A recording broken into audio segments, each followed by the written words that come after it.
Hey everyone, we are back with the second half of our featured match where Alex, playing Khumalo, runs into Dan's Argus Security. Now, even though I don't have the deck list of either of these, I'm fairly sure they're both still legal, even after the system core and most wanted list changes. So, these are still relevant archetypes out there. And more importantly, as I mentioned in the previous first game, the gameplay here is more important than the decks themselves. So sit back, relax, and enjoy this game. Alright, so we have Alex here on the bottom playing Khumalo. And Dan on top is going to be Argus. His first turn is going to be draw, followed by Ice HQ, and then a remote install. It's a naked remote.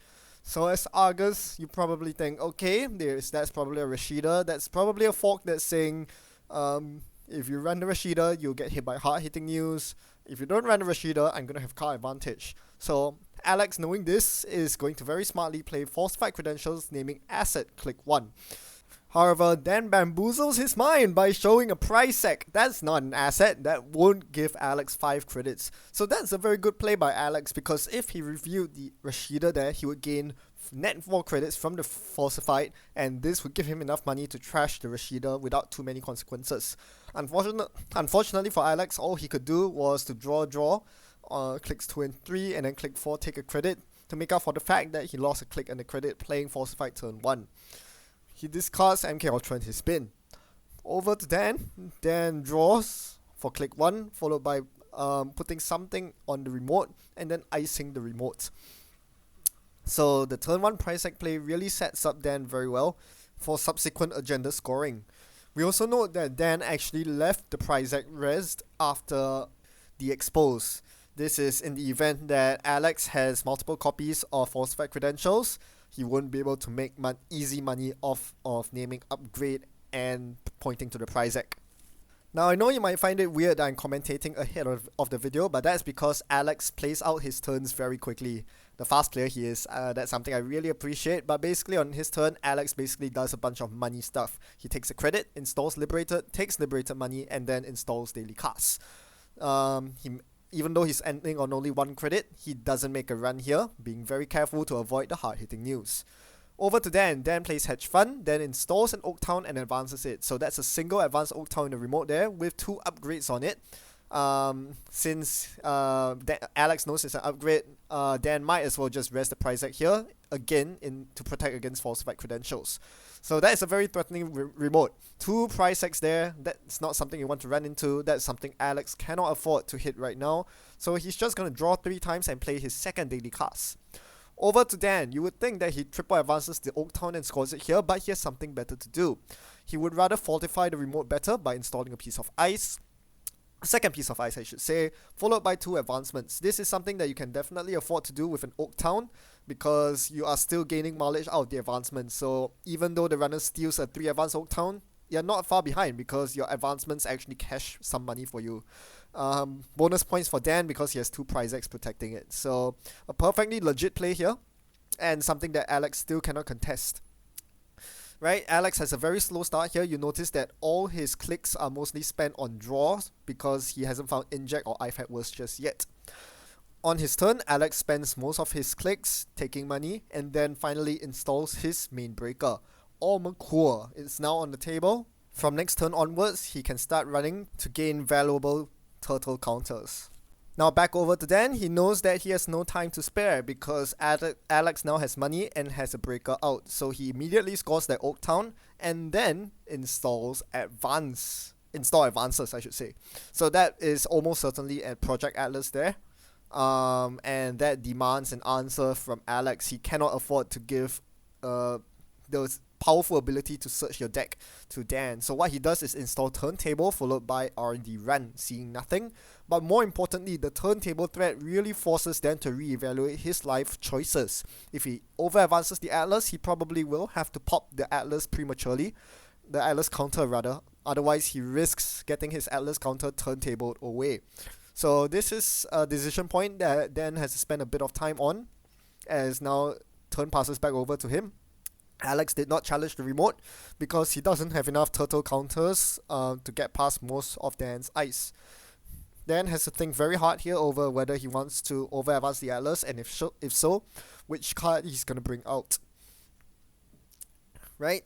So after quite a bit of thought, he checks his HQ ice, and that is kind of a tell, revealing to us that he might have something important in HQ he wants to jam in the remote. So one thing he can do here is double advance the Atlas and score it without advancements, so that on his third click he can jam something new into the remote, and that's exactly what he does. Now, if I were Alex here, I would definitely be thinking that the card in the remote is very valuable, almost certainly the next Project Atlas. Why else would you check the quality of your HQ ice on a turn when you're supposed to over advance your Atlas? Not that it really matters, because Alex still isn't really in a position to contest the 2 deep remote with 2 prize X in it. What Alex needs to do now is to get his turtle in shape, and the best way to do that is to run on the juiciest server in R&D. So after a couple of draws, he runs R&D click 3 and steals a Project Atlas, a very important steal, meaning that the chance of the remote being an Atlas is that much lower. So he takes the 2 meat damage from Argus, losing an indexing and a clone chip. That's a lot of influence down the drain, not much you can do about that. Interesting that he didn't take the tag, but that's because on click 4 he wanted to run R&D again. This maximizes the number of accesses and the number of opportunities for turtle counters he can get.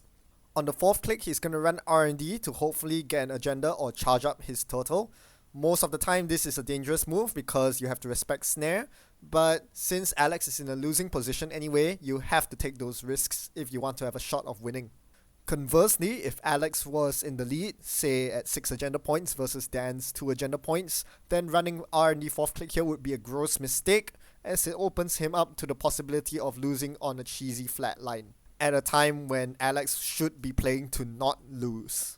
He whiffs on R&D and the game carries on when Dan reveals that the remote card wasn't a Project Atlas but rather a Rashida that is now sitting in archives. He fires it, drawing 4 cards, gaining 3 credits, and takes his turn, where he then install double advances. This is a very interesting play that basically signals one of 2 cards. It's either the game-winning Global Food Initiative or an NGO front. I mean, there are tons of other things this remote could be, but the whole point of the double advance play is to force Alex to contesting this very unsavory remote with very bad worst case scenarios for the runner. So Alex is going to click 1 inject right here, and that reveals David, 2 data suckers, and another copy of inject. So that gained him a lot of money, but not a lot of mileage. David is definitely a card he would rather have on his table than in the bin, and those data suckers would definitely help with Khumalo's ability and charging up their armor cooler as well. So yeah, you can see that Alex just has had a very rough draw this game and has to make do with it. He's going to run R&D here to try to gain turtle counters and trashes the preemptive action. He runs R&D again, trashing the NGO front by paying the trash cost, and then last click runs to steal the GFI. So that's an agenda, so he's up now to 4 agenda points, but he has to take 2 meat damage as this is the last click of the turn he's running. You'll notice that in all 3 R&D runs, he has gained exactly 0 turtle counters because he was too busy trashing cards with his ID ability, with trash costs of NGO front, and by stealing agendas. So that turtle is really not having a good time either. Then gets his turn. He reveals that the remote card is indeed not a Global Food Initiative, as he doesn't win right off outright. Instead, he's gonna draw click 1 and then finally seal up this gaping hole that is R&D by playing ice on it, followed by playing a hedge fund. So yep, he's finally gonna stop leaking agendas of R&D, and that should basically clue you into the fact that the remote at this point is an NGO front. Normally you would pop it and start playing hard-hitting news, but Alex, being on a very healthy credit level, is not in range of hard-hitting news at all. Speaking of Alex, he finds his clone chip at long last. This is a very key card that gives him access to the David that shores up his armor cooler's weakness, being at low strength. So this allows him to now play very aggressively, running through R&D ice, which then doesn't res, and sees a card that he doesn't trash, gaining an armor cooler counter. So the David is very important because it protects against the likes of Archer, I mean, Archer is probably the most dangerous, but also Merciless, a nasty piece of ice that you want to break with David. So he runs HQ again, then doesn't res, and he gets his Audacity Khumalo trashed as a result. So pretty strong play by Alex here, even though he doesn't gain a turtle counter from running HQ, he does prevent the fast advance Atlas option, which is very important. Now over back to Dan. This is a pretty tricky situation. His ice don't seem to be very relevant right now, given that Alex is just running rampant through HQ and R&D. For some reason, he's just very reluctant to rest his ice, so this might change when he install double advances, the hostile takeover, putting him up to 5 points and threatening the game win with a Project Atlas, probably not with fast advance because Alex just trashed the Audacity. The perks of being Khumalo right there. So he runs R&D again, and this time Dan actually reses the Archer. So you can see why he didn't want to res it before. He would much rather sacrifice a hostile takeover to the Archer than to sacrifice a 2-point agenda. Nonetheless, Alex is still getting through because of clone chip into David. So he's gonna break the last 3 subroutines and still steal the 3rd agenda in Global Food. This is gonna cost him another 2 cards from his hand. But it puts him now in the lead for the first time. 6 agenda points to 4. He only needs 1 final agenda to win the game. Right? So now this is starting to really look in Alex's favor. The 2 meat damage actually took out the last 2 cards in Alex's hand, the Yusuf and the David. So on his last 3 clicks, Alex drew up 3 cards. So Argus really coming into play as a very powerful agenda here in Charity Gift. Every single agenda steal here costing Alex 2 clicks because, yeah, his card draw has just been click for draw every single time. So a lot of tempo loss on Alex's side, and this is something that Dan can easily abuse. But can he do so? Because now Alex is at match point. Well, he reveals that the remote card is a bamboozling reverse accounts. Oh my gosh. What was that? I thought it was an NGO front. No one saw that coming, and that lands straight into hard-hitting news. So click 1 was advance the reverse accounts, putting up to 3 advancements, which means that on click 2, when he pops it, the reverse accounts drain 12 credits from Alex, making it very easy for the hard-hitting news to land. This puts Alex flooded with tags and with only 5 credits at the beginning of his turn. Now he could liberate an account to take 4 credits and then clear 3 tags. That would be the safe play. Or would it? He could lose to a double high profile target easily. So because of that, he knew that he had only one way to do this. Being at match point, Alex decided to go all in. Go float those tags, go tag me, and start running HQ. Through the Merciless, now it can fire. Taking the tag is irrelevant. Taking the net damage, not too important. He's gonna see 1 card from hand. It's going to be a lot of dice rolls to see a hard-hitting news. Alex has the option of trashing it with Khumalo's ability to increase the odds of hitting an agenda in HQ if there's one in subsequent runs. However, he chooses not to because he would rather save his Khumalo trigger for the high-profile target or the consulting visit, which I think is the correct play. With the HQ Ice review, Alex mulls over his options. He could continue slamming into HQ and hope to hit an agenda, probably a 1 and 4, or he could try to go for Archives and R&D, 2 other places that could possibly contain agendas. He clicked 2, runs Archives, and sees 2 face-down cards, neither of which are agendas. He sees a consulting visit and some other card I forgot about. So, yep, another hard-hitting news, that's right. So, that puts him in a pretty rough spot. He clicked 3, plays Stim Hack into R&D. So normally he can't get into R&D here. That Archer is just too high strength for that turtle.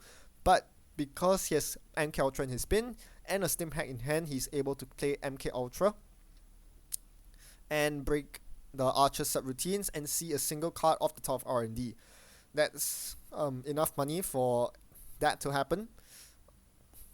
And Alex goes down to about 2 credits as a result. 3 credits actually, due to bad publicity. So he's gonna see a card and he whiffs. It was an Ice Wall on top of R&D. So on his final click, he's just gonna run HQ one last time for a final Hail Mary. But this time, because his total is actually at strength, he's now able to break the Merciless. which is quite important because he had no cards left in hand. The stim hack on R&D dealt the final brain damage to wipe out the last card in his hand, so he runs HQ here, sees the same old hard-hitting news, and passes the turn over.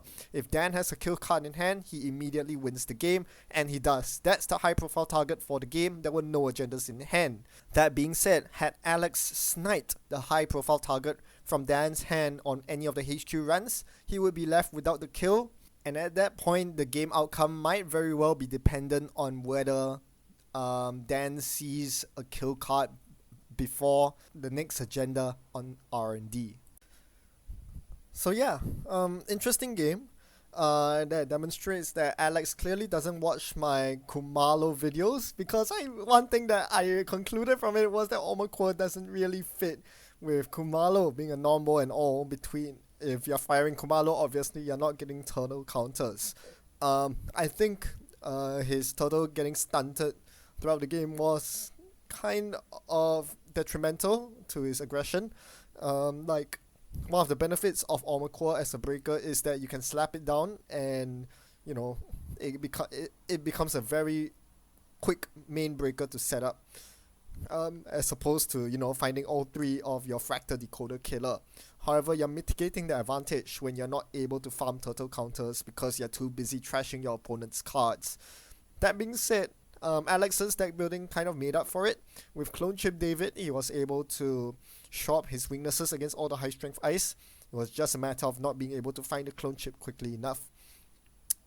Alex had to deal with a rather rough draw, but I think he made some really good plays. Like when you saw he was running R&D last click, a good player would never do that. And Alex is a good player, yet he still did it with a very good reason. When you're in a losing position, you know, you play to win, not play to avoid an embarrassing loss. So I think that was a perfectly fine decision. But when everything's all said and done, credit still has to go to Dan for that very clutch reverse accounts, which I think was the absolute game changer. At that point, Dan was kind of losing. He had an early advantage that was kind of ceded to Alex as he got to match point, but the reverse accounts just opened up his alternative win condition in the kill. So yeah, that's the game, and that's Charity Gift wrapped up as well. For those of you wondering, this was table 2 of the last round of Charity Gift. So with that 2-0 win, Dan was able to leap up to second place. That's a very respectable performance for defending champion of Charity Gift, losing only to none other than Chris Dyer. So yeah, very wonderful tournament and all, and a huge shout out goes to Richard for running this tournament year after year and doing so much good for charity. I promised him that I would physically make it down for at least one of these Charity Gift tournaments, and I am very happy that I decided to do so, even if it meant flying from a long way away. To me, it was a very satisfying closure to my time doing competitive Netrunner tournaments. The feeling of reuniting with old pals, meeting new friends, and of course, getting to play against people that I wanted to play for so long. Rotom Appliance. I just can't put into words how amazing that feeling is, and it was good to be able to relive it one more time. So yeah, thanks for watching, and as always, happy net running. Enjoy the rest of your day.